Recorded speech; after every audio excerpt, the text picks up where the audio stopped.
Hey everyone, it's Bonnie from Whistle Stop Clayworks, and I am going to show you how to make some of these sweet little hanging owls.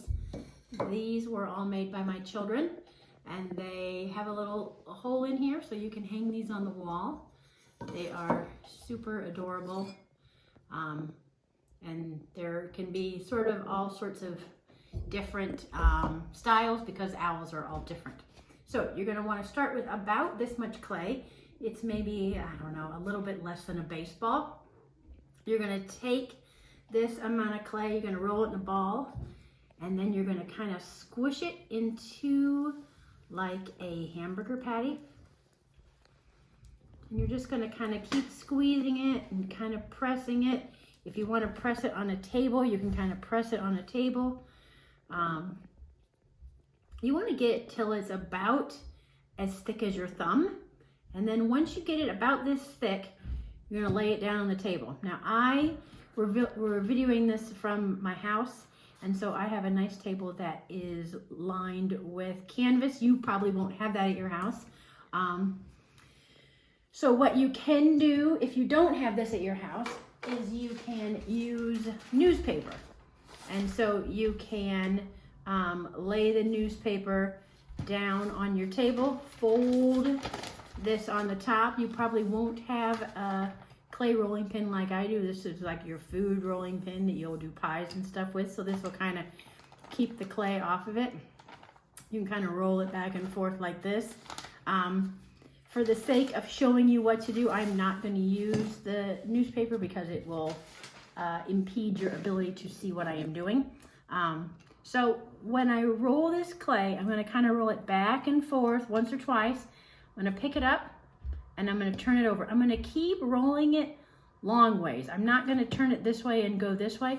I want to keep this owl's body getting longer and longer. And you'll see when I am rolling this owl, I'm stopping just before I get to the end. If I roll this off the end of my clay, I'm going to make this bit really, really thin, and I don't want to do that. I want to keep the clay about the same thickness. If I get concerned that this is getting a little too thick, I can kind of just take this really gently and kind of even that out a little bit. But then when I'm making my owl body, I'm going to keep going in the same direction. So now I feel like I've got it pretty well how I want it. It's pretty oval in the shape that I am hoping for.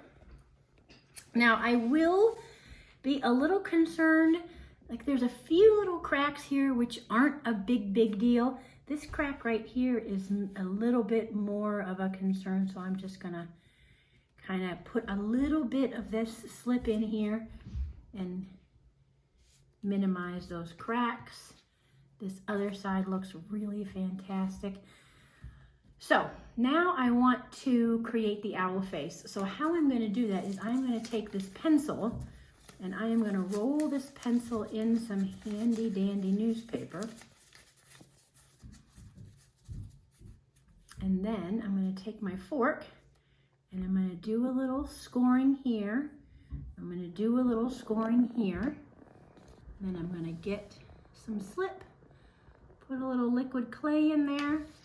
I'm going to give it a little extra bit of scoring, really rough this up.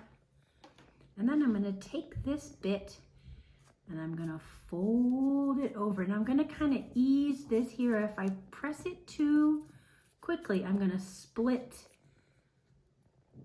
the end of my clay. So you can see as I'm turning it here, it's starting to split just a little bit. I'm not going to freak out about that, because clay is supposed to be fun. You're not supposed to freak out. I'm just going to put a little bit of clay here and kind of minimize that cracking. I don't want to add too much slip, because if I add too much, then it gets too gooey. It's going to start sticking to my table, and then I'm going to start crying, and then clay's not fun anymore.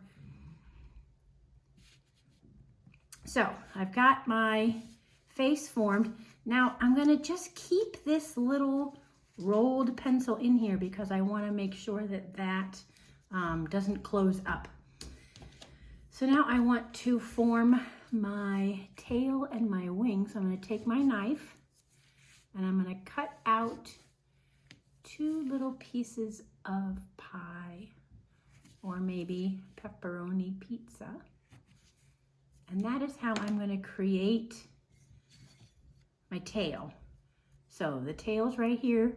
This tail kind of cut in a little bit, and it makes it a little dicey here because it's a little thin. This distance here is about the length of your thumb joint. That's pretty ideal. Any smaller than this, it could be a little too breaky.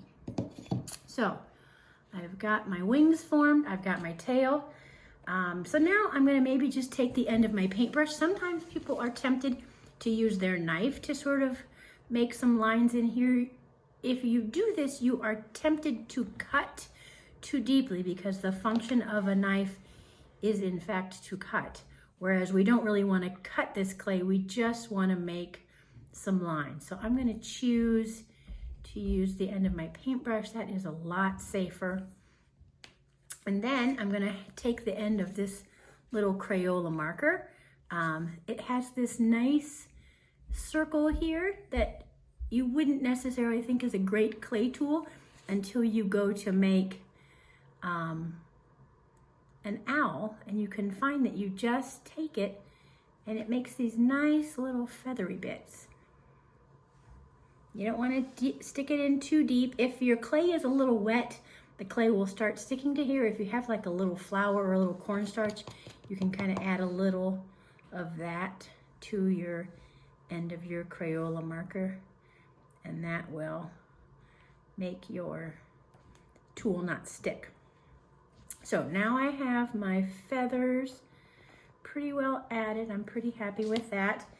Now I'm going to take the rest of my paintbrush, the end of my paintbrush, and give myself some little tail feathers. I'm going to give my owl some nice flight feathers. Maybe I'll give some feathers like that. That looks pretty good. And now it's time for me to create my owl face. So I'm just going to take just this little piece that I cut out from there. I'm going to use my fingers and I'm going to kind of soften these sides. And this is actually going to be my beak. I'm going to take my knife, my fork. I'm going to scratch right there. I'm going to scratch right there. Take my paintbrush with my slip. Put it right here. I'm going to push this right on here.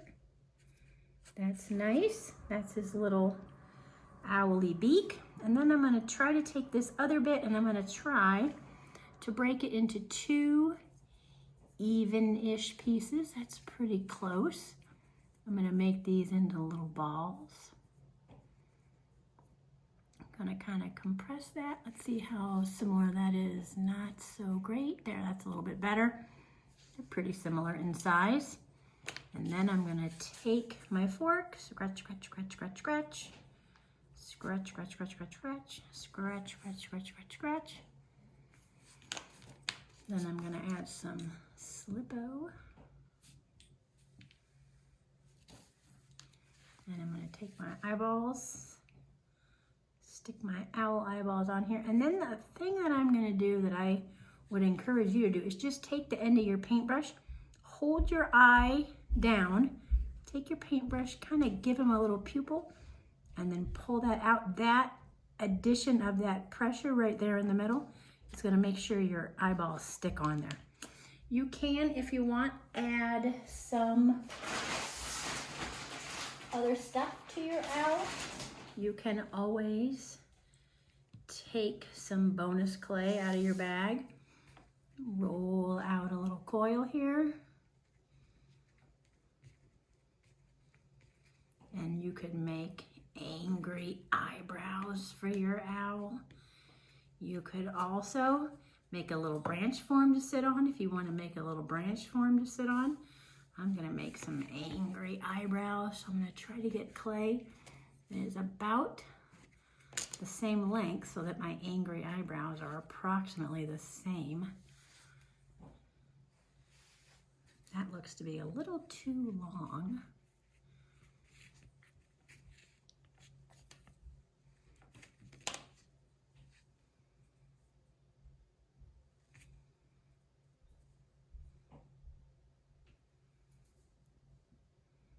So you could slip and score those angry eyebrows on there. You could put some little tufts here for a great horned owl. You can play with it, have a little fun. Sometimes people put little feet down here and put a little dead mouse. If you're a little macabre, you could always add a little dead mouse. So anyway, that is the tutorial on how you make a hanging owl. I want his eyebrows to not fall off. If you want to let him dry with this little pencil in here, that's a good idea. That way it will always stay open, so when you go to thread it through, there's a nice opening there. So thanks for joining me, and we'll see you next time. Thanks.